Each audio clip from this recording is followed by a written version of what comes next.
Hey everyone, and welcome back to Cultaholic. It's Jack here, joined by Ross, and we have some news to talk about. How are you, Ross? You look... I've got a cannon monster right here, and I am ready to smash a hole in a wall.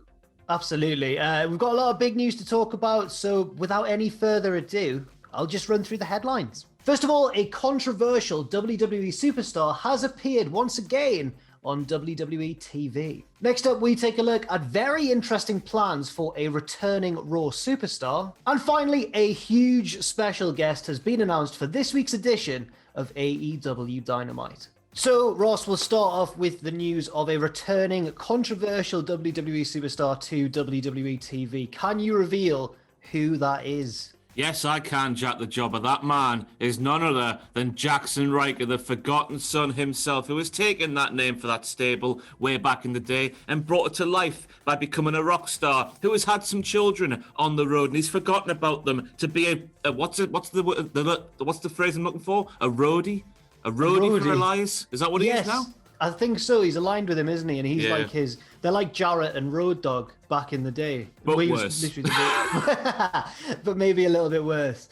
Obviously, the reason that it seems like Jackson Riker has been gone for so long is because back during the whole George Floyd protests, he made some controversial tweets which were very ill-timed and very ill-judged. I think it's probably fair to say. And there was a lot of response from other members of the WWE locker room, just openly calling him out. Because usually when there's a bit of tension or a bit of a disagreement in WWE and that disagreement makes its way to Twitter, it's often a lot more cryptic. But in the case of Jackson Riker, you just have people openly slating him on social media. Yeah, we saw the stuff on social media, and you hear the reports of when he turned up to a SmackDown not too long after he tweeted this stuff. Apparently, it was a frosty reception from there as well, and people made it very clear, Jackson, you've done effed up, pal. Change the way you think. And I think it's rightfully so, but it's interesting timing, of course, because last week's SmackDown we saw Wesley Blake and big old Stevie Cutler come back to help King Corbin. Rightfully so, by the way. Not the heel King Corbin, just getting some lads to gang up on the Mysterios. He was just evening the odds, like any good babyface could. The Mysterios are dicks, but now we've got outrageous. Yeah, I know. Now we've got Riker back on main event with Elias, and apparently this is just like a test to run a cold thing just to see what they look like when they stand next to each other and how they sound when they speak next to each other and other things like that. But I've never really heard Jackson Riker speak any words too many times on NXT TV, so I've got no idea what to think. It seems like he's just like an enforcer kind of thing. It's very much stuff we've seen before, and if it goes anywhere, it goes anywhere. But it's not the most exciting stuff. It's like Burnley signing Dale Stevens from Brighton. I've got a question. Does Elias need a sidekick or an enforcer? No. Well, he's great on the mic anyway. Obviously, he's still going to do the talking or the majority of the talking. But also, he's a big guy anyway. I don't think he needs one. I know he's a heel, but I don't know. I guess you could make the argument that Elias has been doing this for is it 3 years? On the main roster, he's been doing the same sort of shtick, whether it be heel or babyface, and maybe this is just them trying to freshen things up. But I've got no idea what to think about it. I've not seen too much of Jackson Riker to really cast any sort of judgment. Can he talk, Jack? I'm the same as you. I've got really no idea. I guess we'll find out if he does start appearing alongside Elias, but it's a little bit of a strange one. There was also a big return as well. There's going to be some future plans for a superstar who has also been absent. But this one's, I don't want to sound, a bit unfair on Jackson, but this one's a bit more exciting to me. This comes courtesy of WrestleVotes, who are often quite accurate with their reports, actually, who claim that apparently there are big plans in the works for Andrade when he returns to TV. And even I've not really realized that he's been gone, but now that I have realized that he's been gone, I do quite miss Andrade, actually. He does wrestle good, doesn't he? He does the wrestles really well. I thought the partnership with him and Vega would have gone further than it did before eventually, obviously, all the Twitch stuff happened and she departed from the company. But that's the thing.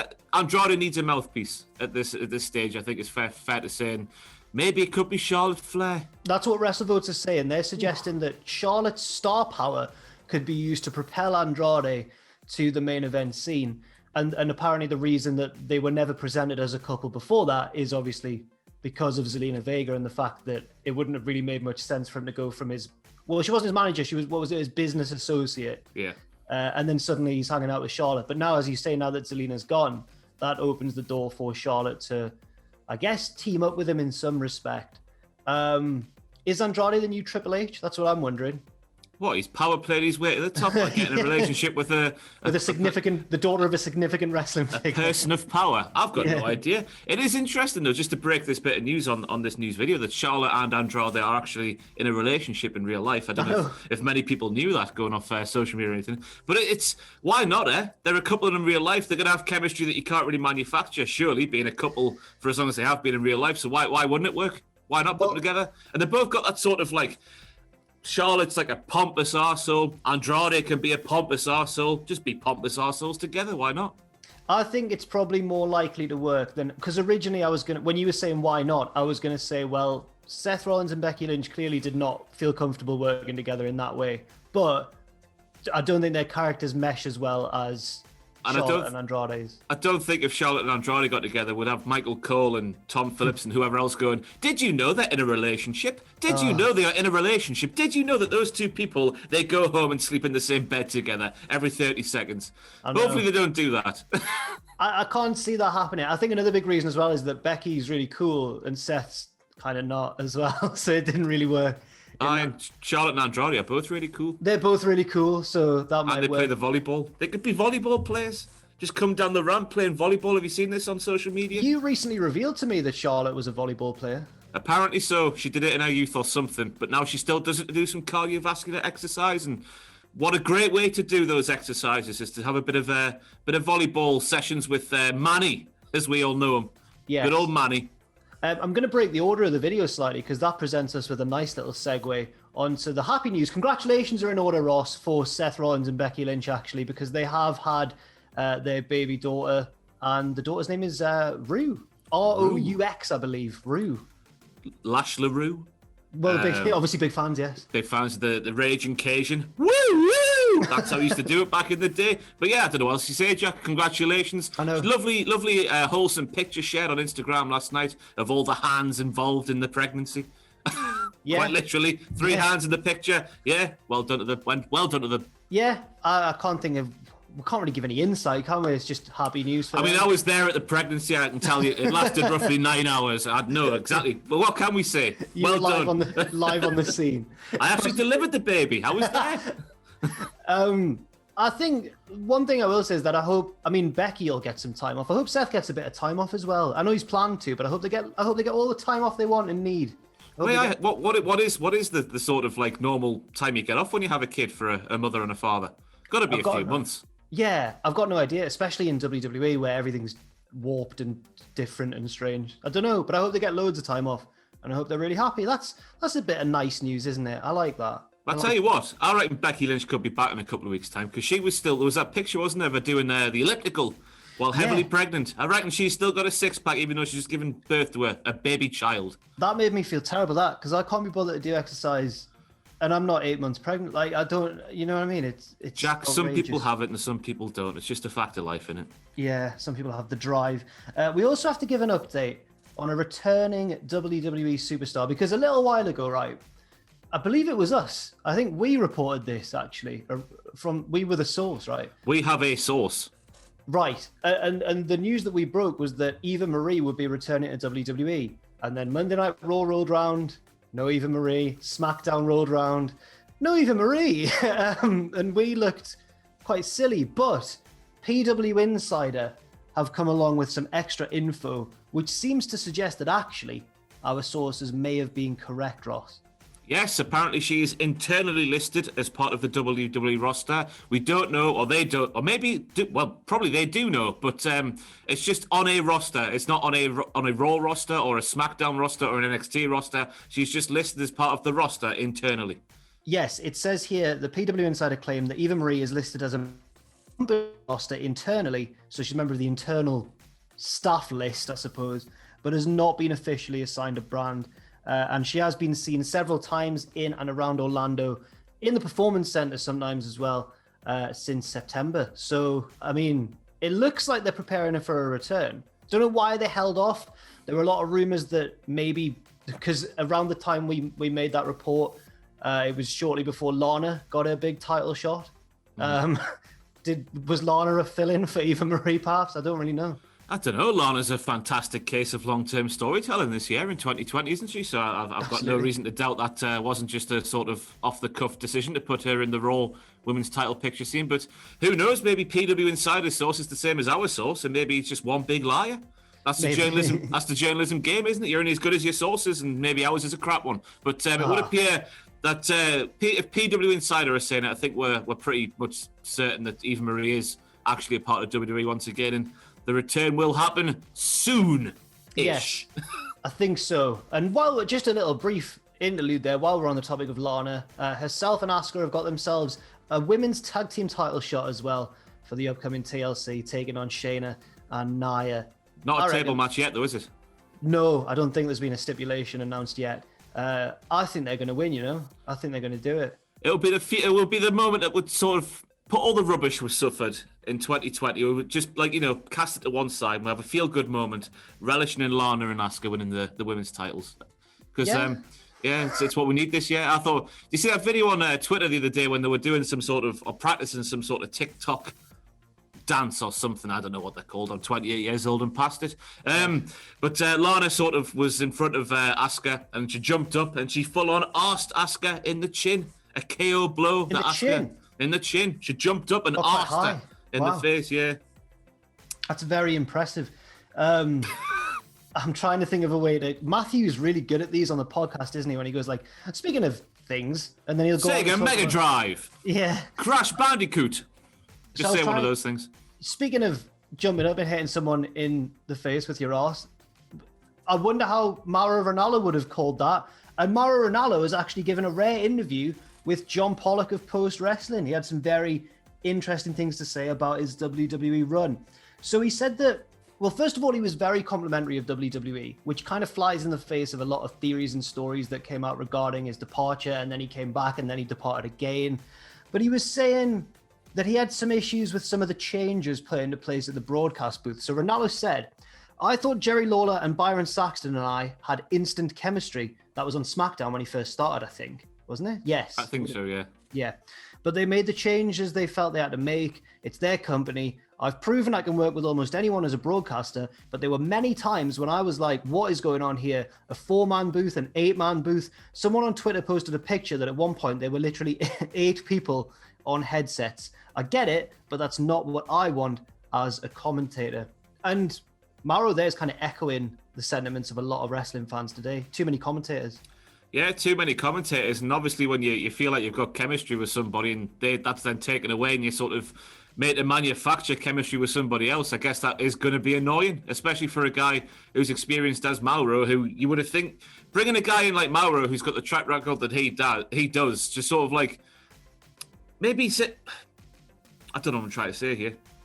Would he not have more sway when they've brought him in as a specialist sort of SmackDown commentator? He's gone, right, I'm happy working with the King and Byron Saxton. Now we're going to change it to, there was JBL there, wasn't there? And there was somebody else, and I've got no idea. But I remember that SmackDown when there was like 8 people on commentary. It was a mad time. And then obviously he went to NXT, where he said they were the best experience he could ask for. But even doing the show from home, he was having panic attacks, he said, on the morning of recording the shows in his final few months with the company. And for his own mental health, he had to call it quits.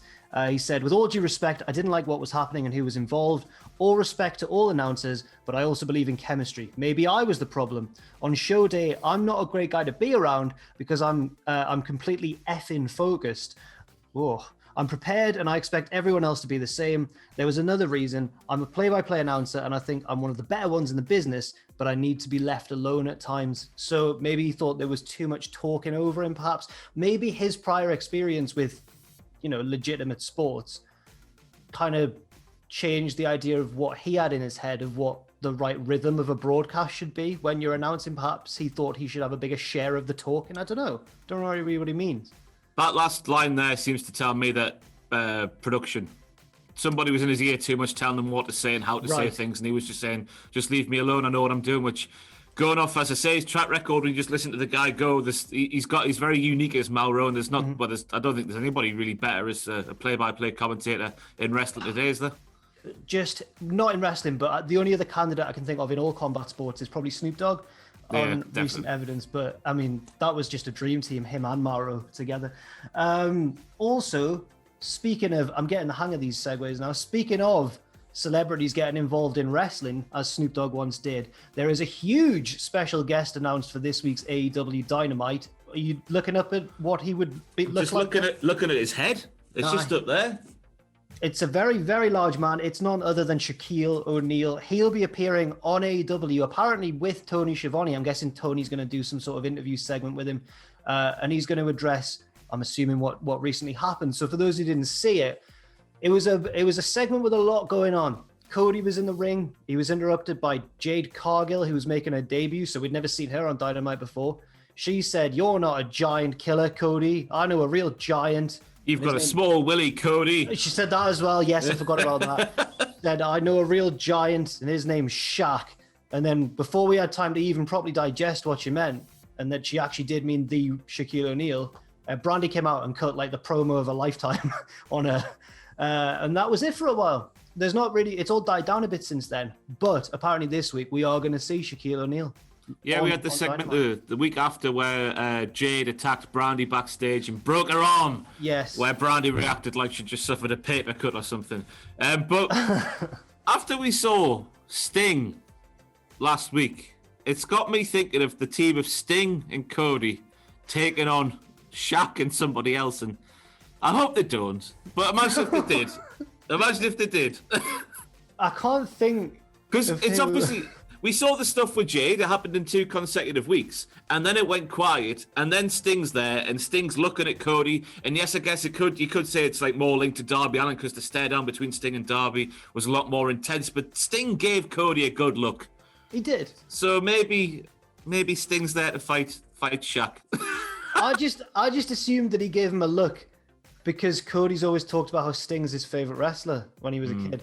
Now, maybe Cody has enlisted Sting to help him in this fight against Shaquille O'Neal, which would be incredible scenes. I don't want to say it, Jack. He's 60. Was he 61, 62? I don't want to say it. Yeah, it probably would be a bit of a car crash. But whatever happens, I guess we'll find out on Dynamite. We'll have to tune in this week. And of course, tonight on Impact Wrestling as well, the AEW champion Kenny Omega is going to turn up and hopefully explain what the hell's going on in the wrestling world. What do you think? I got no idea what he's going to do. Because obviously a lot of people's been saying, well, how does it benefit AEW, this relationship? But I don't know if maybe Impact could become a sort of feeder system where the lesser known names of AEW's roster can get more exposure, more experience or something like that. Because there's got to be some sort of talent trade involved, you would think, just with the people on the Impact roster and the histories they have with the AEW roster. So I've got no idea. I guess we'll have to tune in tonight to find out. I guess so. Well, Ross, thank you very much. And thanks to everybody for watching this video. Leave your thoughts on any of these stories in the comment section down below. Check us out on Twitter and all that. You know the score. Stay positive, everyone. And we'll see you soon.